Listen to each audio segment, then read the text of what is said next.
The last game that we have to talk about, the Pittsburgh Steelers coming off their 16-14 loss against the Baltimore Ravens are looking to get back on the right track, going against the 5-8 Carolina Panthers, who are a 3-point favorite in this game, by the way, after stunning the Seattle Seahawks 30-24. You may be wondering, how the hell did the Carolina Panthers with Sam Darnold beat Seattle?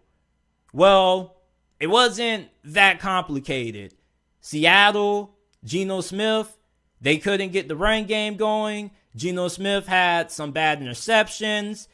And I wouldn't even say bad interceptions. You know, they weren't great decisions.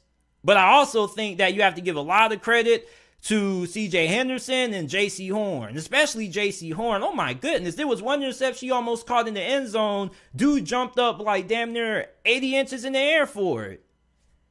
This Carolina Panthers defense is playing some really great football right now. This defense is probably the only reason, along with the run game, why Carolina still has a chance at making it into the playoffs. If you're a Steelers fan, like myself, don't take this game lightly. This is one of those games where you look at and you say, man, JT, Pittsburgh should be able to take care of business against Carolina. Well, you thought Pittsburgh would have been able to take care of business last week against the Baltimore Ravens and Tyler Huntley, but nah. Kenny Pickett went down and Mitch Trubisky had other plans.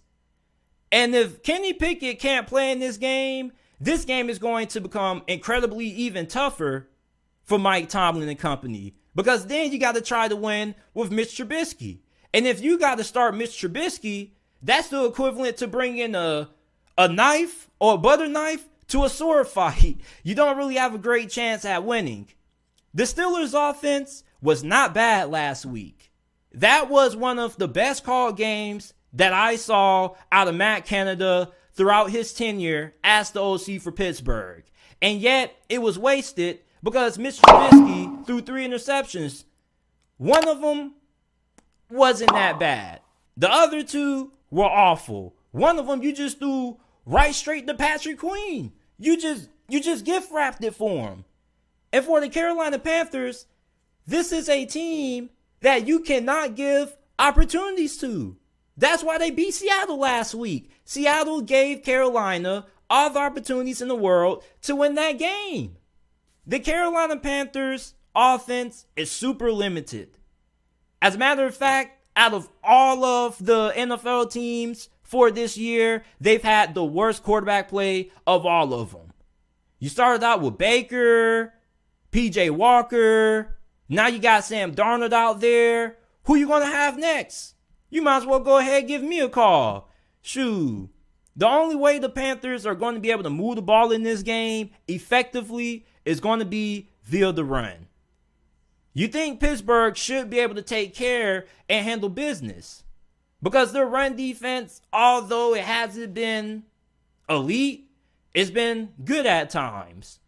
Last week against Baltimore, J.K. Dobbins, Gus Edwards, a.k.a. the Gus Bus, they killed you. They ripped you up for over 200 yards. I don't think the Carolina Panthers, their offensive line, is as good as Baltimore's. Now, I do think there is the possibility that Carolina could break a couple of big runs or two. But I do think that Pittsburgh, defensively, they shouldn't really allow Carolina to have that much success on offense. I really can't see Carolina moving the football down the field with Sam Darnold. But at the same time, you guys know what it is with Mike Tomlin. Steelers always play down the competition in situations like this, especially late in the season. This kind of reminds me when the Steelers back in, 2019, when Big Ben had that elbow injury and their 2 quarterbacks were Mason Rudolph and Duck Hodges, and they were right in the thick of the playoff race, but they had that late loss to the New York Jets, and nobody really saw it coming. That's kind of how this game looks like. You look at Carolina, yes, offensively, you probably aren't going to be able to see them do much other than run the football, because I don't really think their head coach wants to put a lot of confidence in Sam Darnold throwing the football, especially when you look at the fact that the Steelers defensive line with Cam Hayward, TJ Watt, is a mismatch compared to the offensive line that Carolina has right now. So they definitely are going to want to try to run the football as much as possible with Foreman.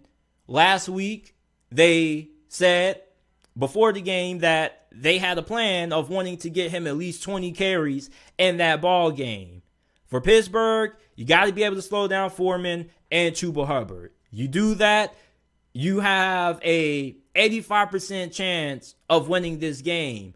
Offensively, you've kind of started to figure things out over the last couple of weeks. Now, the offense still is a work in progress. And yes, we still all want Matt Canada to be gone after this season. But last week, the offense was moving the football. The problem was Mitch Trubisky not being able to take care of the football. Can't have 2 red zone interceptions, Mitch. You got to be able to take care of the ball when you get inside the 20. You need points. You got to come away with something. Mike Tomlin, this is a really big game for him.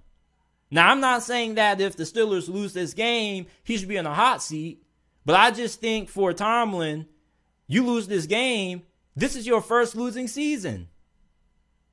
I don't really think too many people thought of that.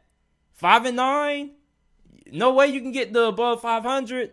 So for Mike Tomlin, this is a game that not only is for him trying to remain intact with never having a losing season, but also trying to keep the Pittsburgh Steelers from getting eliminated from playoff contention.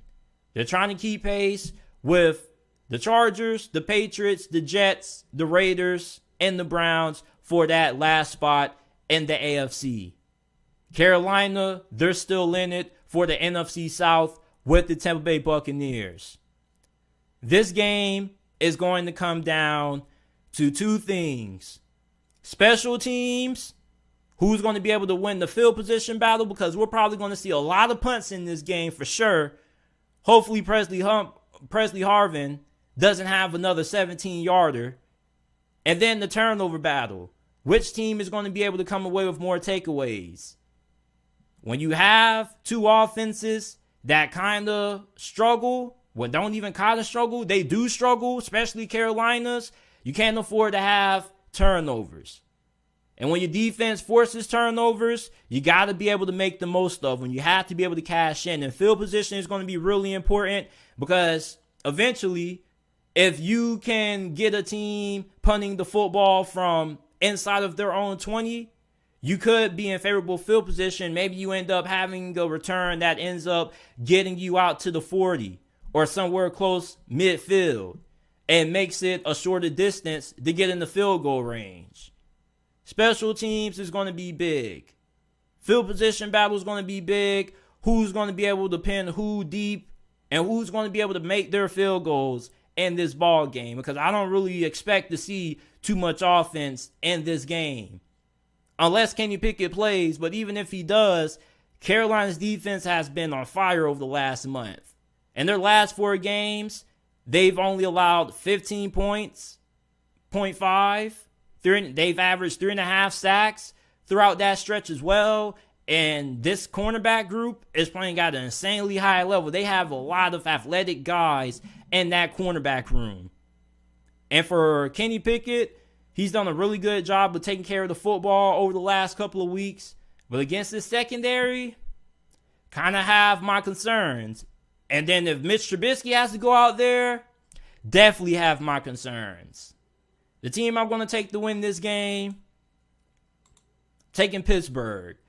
Even if Mitch Trubisky has to play this game, I think that the Steelers defense should be able to shut down Carolina's offense. Okay, even if Carolina has the run game going somewhat, I'll have a hard time seeing them going for over 200 yards like what the Ravens did last week. Their offensive line isn't as good as the Ravens. However, if they do have a little bit of success on the ground, I expect it to be them probably breaking off a couple of big runs here and there. But for the most part, I think that the Steelers defense should be able to neutralize this offense. It's not hard. Sam Darnold is their quarterback. Not trying to be disrespectful to him or any of the quarterbacks on that roster. But with this pass rush and TJ Watt, Cam Hayward, I think they should be able to keep the Carolina Panthers to under 10 points.